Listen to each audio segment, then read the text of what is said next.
നമസ്കാരം.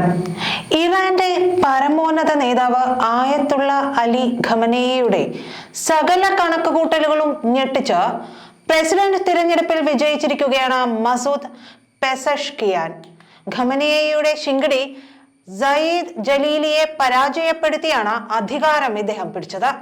ടെഹ്റാനിൽ പറന്നിറങ്ങി മൊസാദ് ചാരന്മാരെത്തുകയും ചെയ്തു. പുതിയ പ്രസിഡന്റിന്റെ നീക്കങ്ങൾ അറിയാനാണ് മൊസാദിന്റെ ഈ പറന്നിറങ്ങൽ. CIA കണ്ണുമിന്നി ഇറാനിലായിരിക്കും. അമേരിക്ക ഭയപ്പെട്ടത് സംഭവിച്ചില്ല. അതിന്റെ ആശ്വാസത്തിലാണ് ബൈഡൻ ഉള്ളത്. കനത്ത തിരിച്ചടി കിട്ടിയിരിക്കുന്നത് ഹിസ്ബുള്ളയ്ക്കാണ്. ഇസ്രായേലുമായി എപ്പോൾ വേണമെങ്കിലും കൊടും യുദ്ധം, അതിന്റെ വക്കിലാണ് ഹിസ്ബുള്ളയുള്ളത്. സയ്യിദ് ജലീൽ വിജയിക്കുമെന്നാണ് ഹിസ്ബുള്ളയുടെ കണക്കുകൂട്ടലുണ്ടായത്. സയ്യിദ് ജയിച്ചിരുന്നുവെങ്കിൽ ഹിസ്ബുള്ളയുടെ പദ്ധതികളെല്ലാം നടപ്പാകുമായിരുന്നു.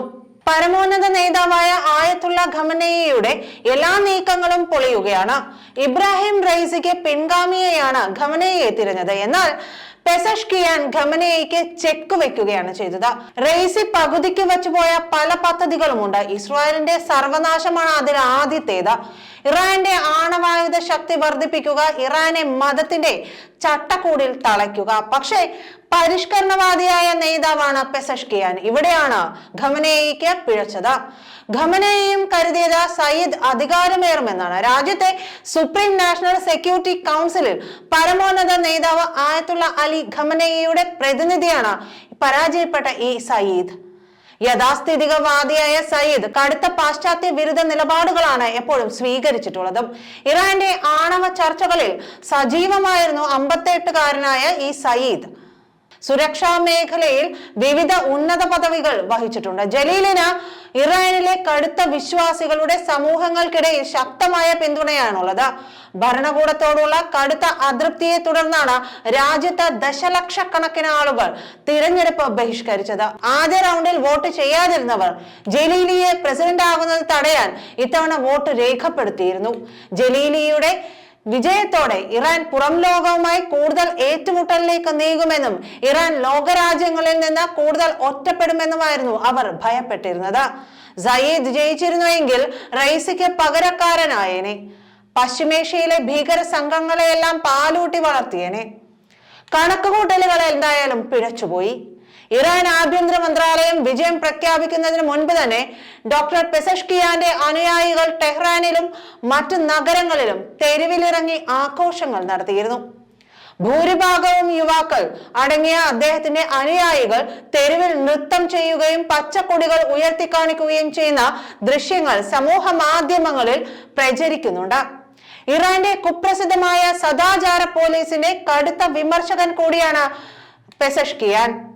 ഇറാനിൽ ഐക്യവും ഒത്തുചേരലും ഉണ്ടാക്കുമെന്ന് വാഗ്ദാനം ചെയ്ത അദ്ദേഹം ലോകത്തിൽ നിന്നുള്ള ഇറാന്റെ ഒറ്റപ്പെടൽ അവസാനിപ്പിക്കുമെന്നും പറഞ്ഞിരുന്നു. പാശ്ചാത്യ ഉപരോധങ്ങൾ ലഘൂകരിക്കുന്നതിന് പകരമായി ഇറാൻ ആണവ പരിപാടി നിയന്ത്രിക്കാൻ സംബന്ധിച്ച 2015 ആണവ കരാർ പുതുക്കുന്നതിന് പാശ്ചാത്യ ശക്തികളുമായി ചർച്ചകൾ നടത്താനും അദ്ദേഹം ആഹ്വാനം ചെയ്തിട്ടുണ്ട്. ജൂൺ 28 നടന്ന ഒന്നാം ഘട്ട വോട്ടെടുപ്പിൽ സ്ഥാനാർത്ഥികൾക്കാർക്കും 51%-ലേറെ വോട്ടുകൾ നേടാനാവാത്തതിനെ തുടർന്ന് തിരഞ്ഞെടുപ്പ് രണ്ടാം ഘട്ടത്തിലേക്ക് നീണ്ടത്. സോഷ്യൽ മീഡിയ പ്ലാറ്റ്ഫോമുകളിൽ പെസഷ്കിയാൻ അനുയായികളുടെ വിജയാഹ്ലാദ പ്രകടനങ്ങളുടെ ദൃശ്യങ്ങൾ വ്യാപകമായി പ്രചരിക്കുന്നുണ്ട്. 2008 മുതൽ തബ്രിസിൽ നിന്നുള്ള പാർലമെന്റ് അംഗമാണ് ഹാർട്ട് സർജനായ മസൂദ് പെസഷ്കിയാൻ.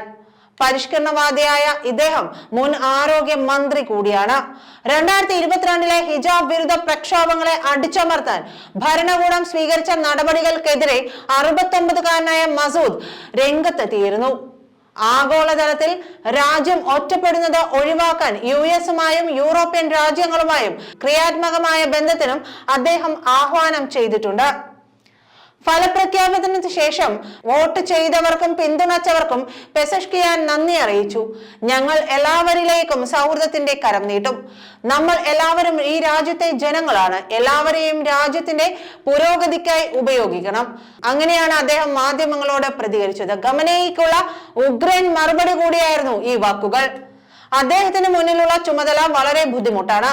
ഒരു വശത്ത് പരിഷ്കരണവാദികളായ വോട്ടർമാരുടെ പ്രതീക്ഷകൾ അദ്ദേഹം കൈകാര്യം ചെയ്യണം, മറുവശത്ത് തന്റെ നയങ്ങൾ നിലവിലെ അവസ്ഥയെ തകർക്കാൻ പോകുന്നില്ലെന്ന് ഇറാനിലെ രാഷ്ട്രീയ സ്ഥാപനത്തിനും അദ്ദേഹം ഉറപ്പാക്കേണ്ടതുണ്ട്.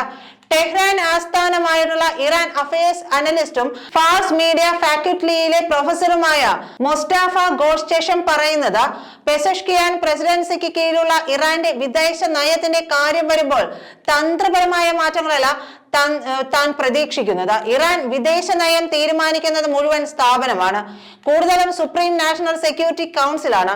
അവിടെ ഗവൺമെന്റിന്റെയും സായുധ സേനയുടെയും ഇറാന്റെ പരമോന്നത നേതാവിന്റെയും പാർലമെന്റിന്റെയും പ്രതിനിധികളുണ്ട്.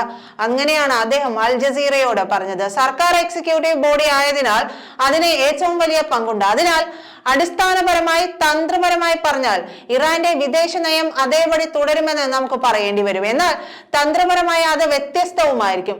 ദിശ ഒന്ന് തന്നെയാണ്, എന്നാൽ വേഗത വ്യത്യസ്തമായിരിക്കും. തന്ത്രശാലിയാണ് പെസഷ്കിയാൻ. ഒരേ സമയം ഖമനേയിയെയും ജനങ്ങളെയും കയ്യിലെടുത്താണ് അദ്ദേഹം സംസാരിക്കുന്നത്. തന്റെ ജീവിത ശൈലിയിൽ താനൊരു യാഥാസ്ഥിതികനാണെന്നും എന്നാൽ നയങ്ങളുടെ കാര്യത്തിൽ അദ്ദേഹം ഒരു പരിഷ്കരണവാദിയാണെന്നും അദ്ദേഹം തന്നെ പറഞ്ഞിട്ടുണ്ട്. പ്രസിഡൻഷ്യൽ ഡിബേറ്റിനിടെ നയങ്ങളുടെ കാര്യത്തിൽ താൻ ഒരു പരിഷ്കരണവാദിയാണെന്ന് അദ്ദേഹം ആവർത്തിച്ചാണ് പറഞ്ഞത്. എന്നിരുന്നാലും വിപ്ലവ തത്വങ്ങളോടും പരമോന്നത നേതാവിന്റെ മാർഗനിർദ്ദേശങ്ങളോടും താൻ വിശ്വസ്തനാണെന്നും പറയുന്നു. രാജ്യത്തെ രാഷ്ട്രീയ ഇസ്ലാമിക സ്ഥാപനങ്ങളുടെ കാതൽ വെല്ലുവിളിക്കാൻ താൻ പോകുന്നില്ലെന്നും പറഞ്ഞു. അദ്ദേഹം വിപ്ലവത്തിന് വേണ്ടിയുള്ള ആളാണ്. അത്തരം കാര്യങ്ങളിൽ ഇറാന്റെ നിലപാടിനെ അദ്ദേഹം പ്രതിരോധിക്കുന്നുണ്ട്. എന്നാൽ പരിമിതമായ സ്വാതന്ത്ര്യത്തിൽ നിന്ന് പ്രത്യേകിച്ച് ഇറാനിലെ യുവാക്കളെ ശ്വാസം മുട്ടിക്കുകയാണെന്നും അദ്ദേഹം പറയുന്നു. ജനാധിപത്യത്തിന് ഒരു പ്രത്യേക മാതൃകയിലും അദ്ദേഹം ശ്രദ്ധ കേന്ദ്രീകരിക്കുന്നുണ്ട്. സാമൂഹിക നീതി, തുല്യ അവകാശങ്ങൾ, രാജ്യത്തെ സ്ത്രീകൾക്ക് കൂടുതൽ ഇടം എന്നിവയിലും അദ്ദേഹം ശ്രദ്ധ കേന്ദ്രീകരിക്കുന്നുണ്ട്. നന്ദി.